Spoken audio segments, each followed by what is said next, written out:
बयान सामने आया है। देखिए, सीएम योगी आदित्यनाथ ने कहा कि यूपी में पहले जंगल राज था, लेकिन अब कानून का राज है। सीएम योगी आदित्यनाथ ने यह भी कहा कि हम सिर्फ राम राम नहीं करते, बल्कि समाज की सुरक्षा के खिलाफ जो होगा उसका राम नाम सत्य भी करते हैं, ये सीएम योगी आदित्यनाथ ने कहा।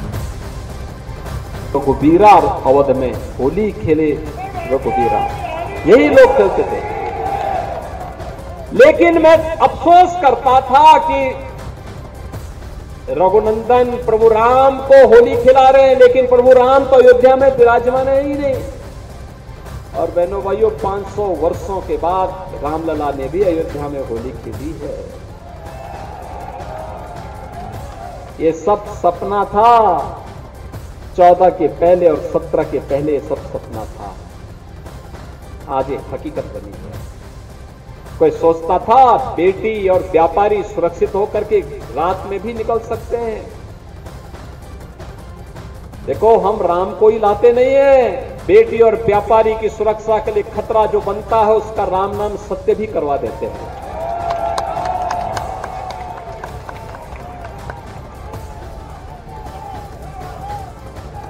प्रभु राम का नाम लेकर के जीवन यापन करते हैं। राम के बगैर कोई काम नहीं। लेकिन जब कोई सुरक्षा, समाज की सुरक्षा के लिए खतरा बनेगा तो उसका राम नाम सत्य भी तय है। इलेक्शन धमाका, बड़ी खबर। बदायूं यूपी की सीट है जिसे लेकर समाजवादी पार्टी के उम्मीदवार के बदले जाने की अटकलों के बीच शिवपाल यादव ने न्यूज़ 18 इंडिया से बड़ी बात कही। शिवपाल यादव बदायूं से एसपी के उम्मीदवार हैं, चुनावी मैदान में हैं। उन्होंने कहा है कि बदायूं से वो चुनाव लड़े या उनके बेटे चुनाव लड़े, एक ही बात है। तो बदायूं से उम्मीदवारी पर अभी पिक्चर देखिए साफ यहां पर नजर नहीं आ रही है। अगर एसपी की उम्मीदवारी पर शिवपाल यादव का यह बयान सामने आता है कि मैं लड़ूं या मेरा बेटा लड़े, चुनावी मैदान में जाए, एक ही बात है। यह बदायूं से एसपी उम्मीदवार शिवपाल यादव की तरफ से बहुत बड़ा यकीनन बयान है।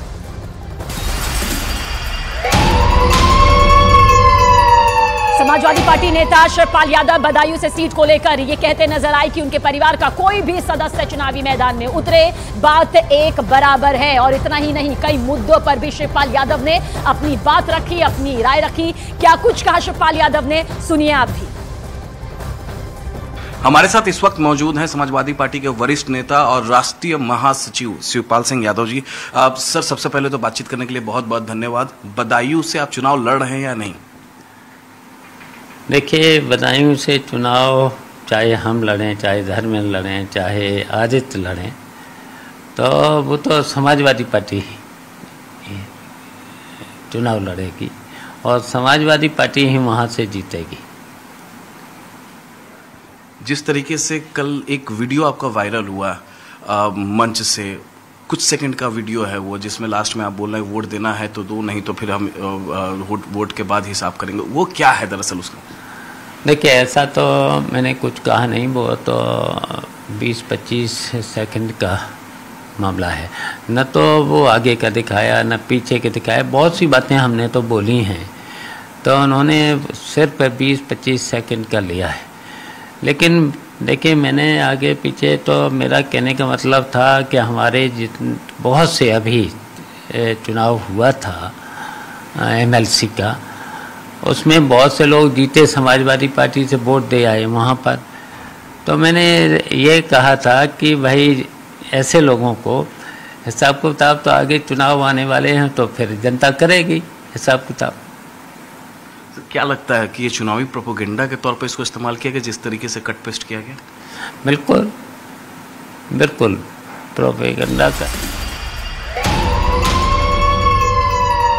इलेक्शन धमाका, बड़ी खबर। सोनिया गांधी के दामाद और प्रियंका गांधी के पति रॉबर्ट वाड्रा ने अमेठी से लोकसभा चुनाव लड़ने का इशारा कर दिया है। उन्होंने बयान दिया कि अमेठी की जनता गांधी परिवार के सदस्य को अपना प्रतिनिधि बनाना चाहती है और उम्मीद करती है कि वो अमेठी से चुनाव लड़े। ये यहां पर रॉबर्ट वाड्रा कहते हुए नजर आए हैं। यानी उन्होंने अपनी दावेदारी देखिए एक संदेश के तौर पर या फिर इशारों ही इशारों में दे दिया है कि वो अमेठी से चुनावी मैदान में उतर सकते हैं। जो वहाँ की अभी सांसद हैं उनसे वो अमेठी के लोग बहुत परेशान हैं। वो चाहते हैं कि गांधी परिवार का कोई भी सदस्य वापस आए, वहाँ वो भारी बहुमत से जिताएंगे। यहाँ तक कि वो मेरे से भी प्रेरणा करते हैं और आशा करते हैं कि मैं वहाँ अपना पहला कदम अगर राजनीति में रखता हूँ और सांसद बनने की सोचता हूँ तो मैं अमेठी को ही रिप्रेजेंट करूँ।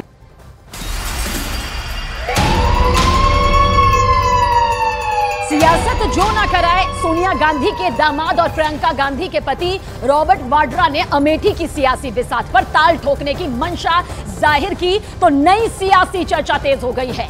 वाड्रा की इस राजनीतिक महत्वाकांक्षा के जागने के बाद सियासत भी अब बेहद तेजी के साथ जोर पकड़ने लगी है। अमेठी से मैं हूँ और प्रियंका रायबरेली से हैं।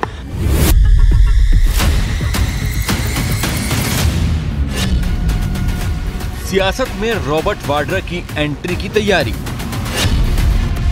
क्या अमेठी से चुनाव लड़ने वाले हैं रॉबर्ट वाड्रा? क्या रॉबर्ट वाड्रा के हाथ में आएगी कांग्रेस की विरासत?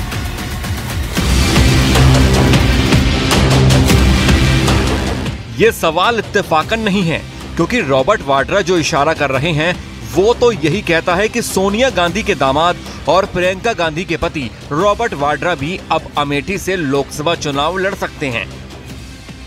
सुनिए क्या दलील और क्या पिच तैयार की है रॉबर्ट वाड्रा ने। जो वहाँ की अभी सांसद हैं उनसे वो अमेठी के लोग बहुत परेशान हैं।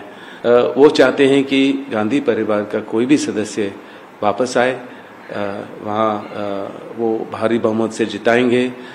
यहाँ तक कि वो मेरे से भी प्रेरणा करते हैं और आशा करते हैं कि मैं वहाँ अपना पहला कदम अगर राजनीति में रखता हूँ और सांसद बनने की सोचता हूँ तो मैं अमेठी को ही रिप्रेजेंट करूँ।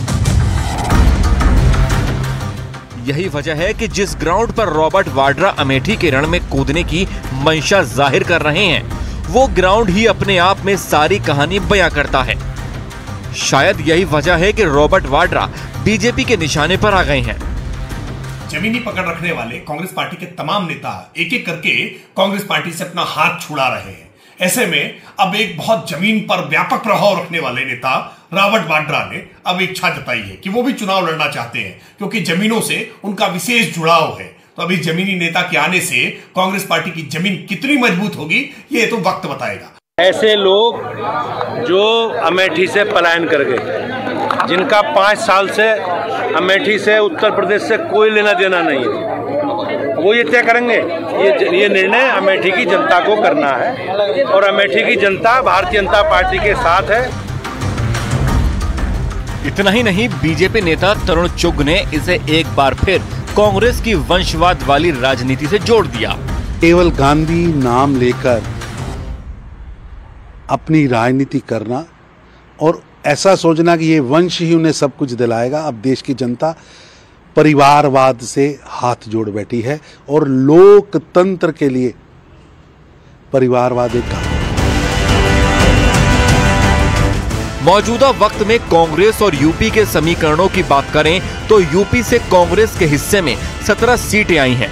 इनमें से सिर्फ 3 सीटों पर अब तक उम्मीदवारों का ऐलान नहीं हुआ है, जिनमें रायबरेली और अमेठी की सीट है। तो क्या इन दोनों सीटों पर कांग्रेस की उलझन रॉबर्ट वाड्रा और प्रियंका गांधी को टिकट देने के बाद खत्म होगी?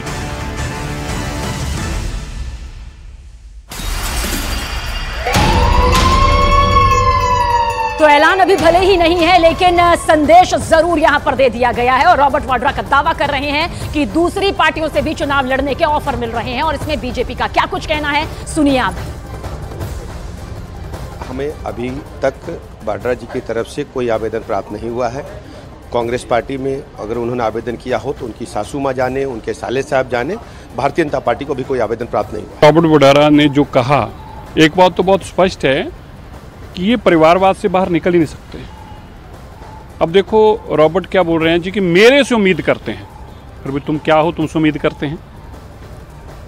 गांधी परिवार के दामाद होने के अलावा तुम्हारे पास ऐसा कौन सा सर्टिफिकेट है जिस तुमसे लोग उम्मीद करते हैं? तो बहुत स्पष्ट है ये लोग परिवार से बाहर जा नहीं सकते। इसीलिए आज लोग कह रहे हैं कि यहाँ 4-5 पावर सेंटर बन चुके हैं। एक सोनिया गांधी जी का है, एक राहुल गांधी जी का है, एक प्रियंका जी का है, एक खड़गे जी का है, एक वेणुगोपाल जी का है। इन लोगों ने परिवारवाद के चलते इस देश को तबाह किया है और अभी भी ये अपने आप को बदलना नहीं चाहते। न्यूज 18 को दिए इंटरव्यू में रक्षा मंत्री राजनाथ सिंह ने सीएए और एनआरसी को लेकर बड़ी बात यहां पर कही है। बहुत बड़ी बात यहां पर कही गई है। राजनाथ सिंह ने कहा कि विपक्ष के पास मुद्दों का अकाल है। राजनाथ सिंह ने कहा कि सीएए की वजह से किसी भी भारतीय की नागरिकता नहीं जाएगी। रक्षा मंत्री राजनाथ सिंह ने यह भी कहा कि विपक्ष की बातों पर लोगों को भरोसा नहीं करना चाहिए। सीएए पहली बार आप जब होम मिनिस्टर थे तब आया था, पारित भी हो गया था। उसके बाद फिर वापस जो है दोबारा आप लोग लाए और इस बार जब सीएए की बात कर रहे हैं, जब रूल्स नोटिफाई हुए हैं तो पहली बार बहुत इसका देश वेश में काफी खिलाफ लोग इसके प्रदर्शन भी हुए थे। इस बार इतना कुछ हुआ नहीं, तो क्या आपको लगता है लोगों की अब ये समझ में आ रहा है ये इसको आप लोग अब आगे बढ़ा पाएंगे? देखिए, मैं समझता हूं कि सबसे बड़ा संकट यदि विपक्ष के पास है तो सबसे बड़ा संकट है उनके पास मुद्दों का अकाल है और उनके पास ऐसे एजेंडा आइटम्स नहीं हैं ताकि जनता को विश्वास दिला सकें, भरोसा दिला सकें कि हमारी सरकार बनेगी तो हम ये करेंगे। और उन सारी राजनीतिक पार्टियों को लेकर आम जनता में एक विश्वास का संकट भी है। लोग उनकी बातों पर भरोसा भी नहीं करते। अब इसको लेकर तरह तरह की गलतफहमी पैदा करने की कोशिश जो है विपक्ष के द्वारा की गई है, लेकिन मैं विश्वास के साथ कह सकता हूं कि इस सिटीजनशिप अमेंडमेंट एक्ट के कारण किसी की नागरिकता समाप्त नहीं होने जा रही है।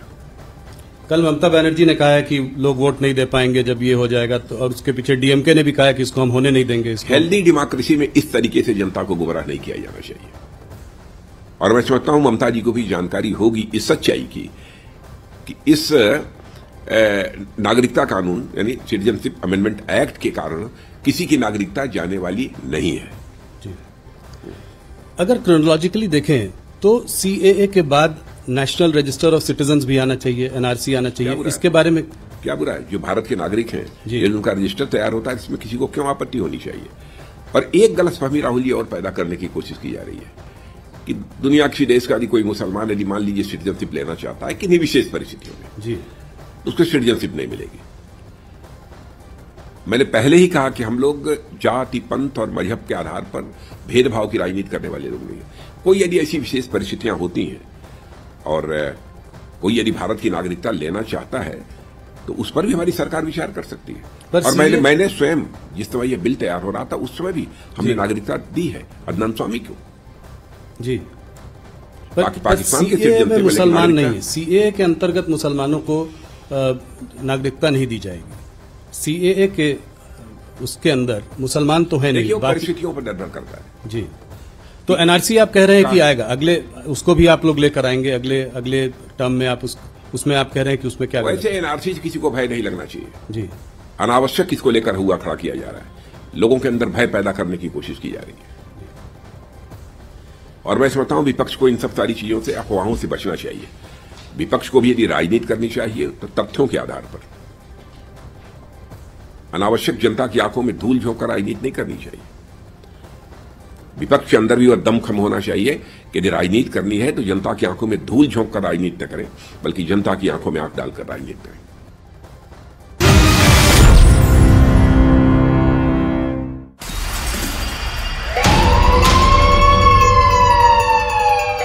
और न्यूज 18 से एक्सक्लूसिव बातचीत में राजनाथ सिंह ममता सरकार पर जमकर बरसे। रक्षा मंत्री राजनाथ सिंह ने कहा कि पश्चिम बंगाल में सरकार नाम की कोई चीज नहीं बची है। उन्होंने मौजूदा चुनाव में पश्चिम बंगाल में 40 में से 36 सीटें जीतने का बड़ा दावा भी किया। बंगाल में आपको क्या लग रहा है? पिछली बार एक अच्छा प्रदर्शन था, 18 सीटें आई थी 40 में। उसके बाद आप विधानसभा का चुनाव हारे, जीत का माहौल बना हुआ था, मगर सिर्फ 77 सीटें ले आए। और इस बार क्या देख रहे हैं आपको क्या लग रहा है? इतनी बात तो पक्की है कि पहले से अधिक सीटों पर विजय प्राप्त होगी। कितनी अधिक? अब कोशिश हमारी यह है कि 18 का 36 कर लें। दुगनी। कोशिश तो यही है और विश्वास भी है जी, प्रयत्न भी है और विश्वास भी है। तो पहले आप, मुझे लगता है नेता है जिन्होंने 36 का आंकड़ा दे दिया, बहुत बड़ा आंकड़ा दिया। हाँ, डबल करना ही चाहते हैं। अमित शाह जी भी 25 से कह रहे थे ऊपर आएगी। नहीं, उन्होंने कहा होगा, लेकिन मुझे लगता है कि टारगेट हम लोगों का तो 36 का है। वहां पे आपको क्यों लगता है कि इतनी बड़ी जीत का मतलब, इतनी जीत का मतलब लोगों में आक्रोश, किस बात का आक्रोश है? वेस्ट बंगाल में सरकार नाम की कोई चीज शेष नहीं बची है।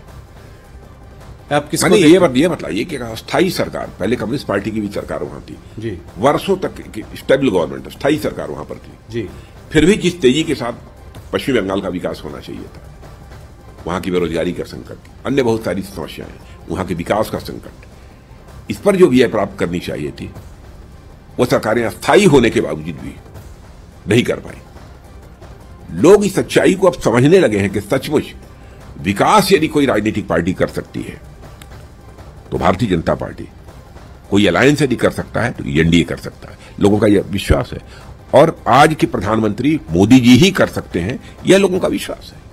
क्या संदेश खाली भी बड़ा फैक्टर है इसमें? संदेश खाली है बड़ा फैक्टर, लोग आहत हैं। मैं समझता हूं संदेश खाली जैसी जिस प्रकार की दुर्भाग्यपूर्ण घटना घटित हो रही थी और बिल्कुल चुप्पी साधे हुए वहां की राज्य सरकार बैठी थी, और आपने देखा होगा कोर्ट ने भी लताड़ा है जी राज्य सरकार।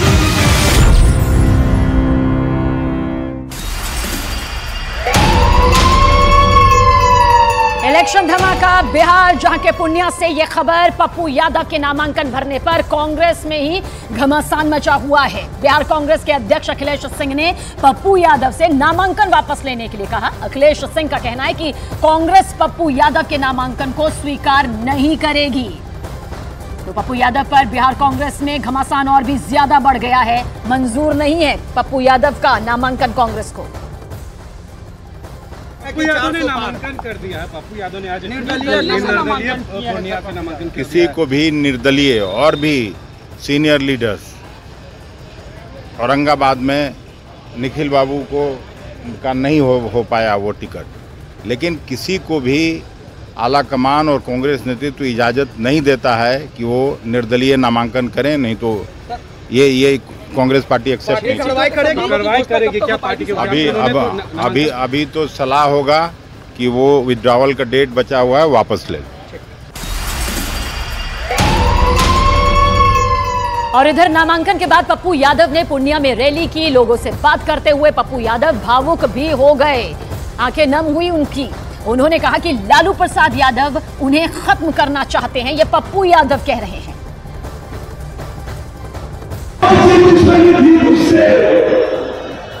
क्या किया था मैंने, आप कहीं नहीं गए।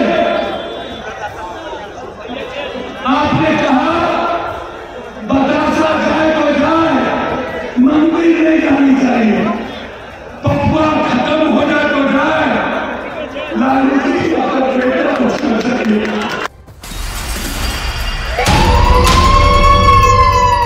इलेक्शन धमाका महाराष्ट्र में महाविकास आघाड़ी के अंदर भिवंडी और सांगली लोकसभा पर विवाद बढ़ता जा रहा है। ये सीट इस वक्त विवादों में घिर चुकी है। सांगली सीट का जिक्र करें तो इस पर शिवसेना का उद्धव गुट प्रत्याशी घोषित कर चुका है, लेकिन कांग्रेस लगातार इस सीट से अपना दावा यहां पर ठोक रही है। और दूसरी तरफ भिवंडी सीट पर एनसीपी के शरद पवार गुट ने प्रत्याशी घोषित कर दिया, जिस पर कांग्रेस के नेताओं की तरफ से लगातार नाराजगी जाहिर की जा रही है।